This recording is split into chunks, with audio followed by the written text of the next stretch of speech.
To start your watercolor moon, you'll need a piece of watercolor paper with a circle traced on it. Our first step is turning it over and writing our name in the middle of our paper. Don't forget to write your class code below your name. We're only going to use black watercolor, a water cup, and a paintbrush for this. You can also sprinkle a little bit of salt onto your watercolor and it will create a pretty cool effect on your moon painting. We're going to use some different values of this black watercolor. Remember, value is the amount of light or dark in a color. You can get different values of watercolor by the amount of water you add to the paint. So if I don't add a lot of water, I get a very dark color. Here I get a black. If I really watered down my color and I just tap my brush gently on the watercolor, I'm going to get a lighter version of that, and this would look more like a gray. That's what we're going for at first, a very light wash of this black watercolor. It's a good idea to have a piece of scratch paper to practice on. So I'm going to start with water on my brush, and notice that I can't even see the paint yet.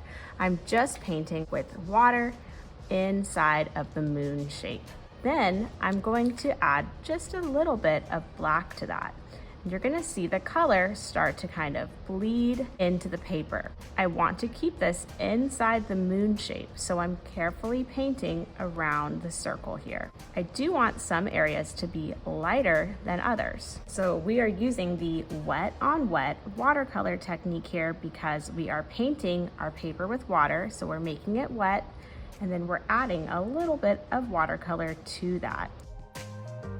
This is a process that you need to go slow with. We're not painting back and forth really quickly just to fill in our circle. We're trying to show different textures here like we would see on the real moon. We would see craters, different spots, lighter parts and darker parts. So we want to show that with our watercolor. And I'm going to keep doing that, painting an area with water or a light wash, a light version of the black watercolor, and then dropping the black into that. You can do little spots. Another cool thing to do is add a little bit of salt. You need to do this while your watercolor is still wet.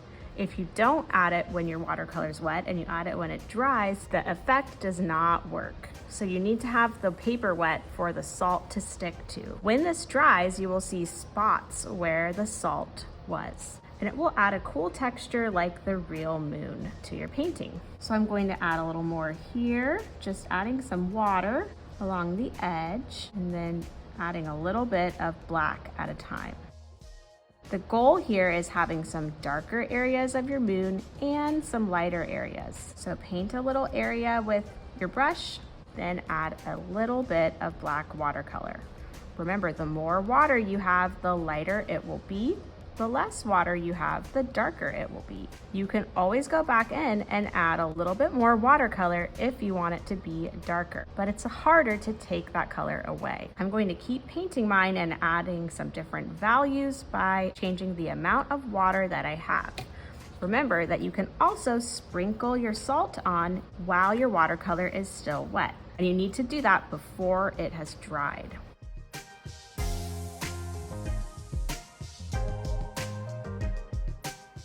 One thing you can do if you feel like an area got a little bit too dark is just add a small drop of water to that area, and you're just going to tap it gently on your paper. Notice that the color will start to look a little bit lighter.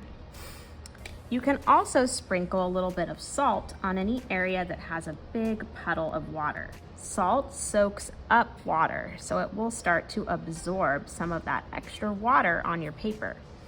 When you're using the salt, it's important just to use a little pinch of salt at a time. We're not throwing the salt on our paper, we're just using a small touch of it, like if you were baking or cooking with it, you wouldn't pour it on your food. We want to make sure that we paint in the entire circle, even if it's just very light. Might add a little bit more darkness in some spots to make them stand out, but I'm barely adding any water because I already have a lot of water on my painting. Remember that this is a process and it's not something we are rushing at to finish. It should take you a good amount of time to finish. By adding these little dark spots, it's creating depth in my moon. adding to the look of the craters that we might see on the real moon. And I'm just gently tapping my brush where I want them to be.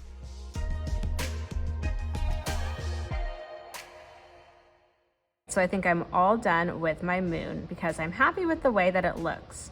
Remember that this is a process and we don't want to rush through our painting just to fill our circle in. You should have a variety of values of the black watercolor. So some very light gray, some medium gray, spots that look more black like the color of the pure watercolor. When you're done, you can carefully bring this to the drying rack to dry. I hope you had fun making your watercolor moon painting. I can't wait to see how it turns out.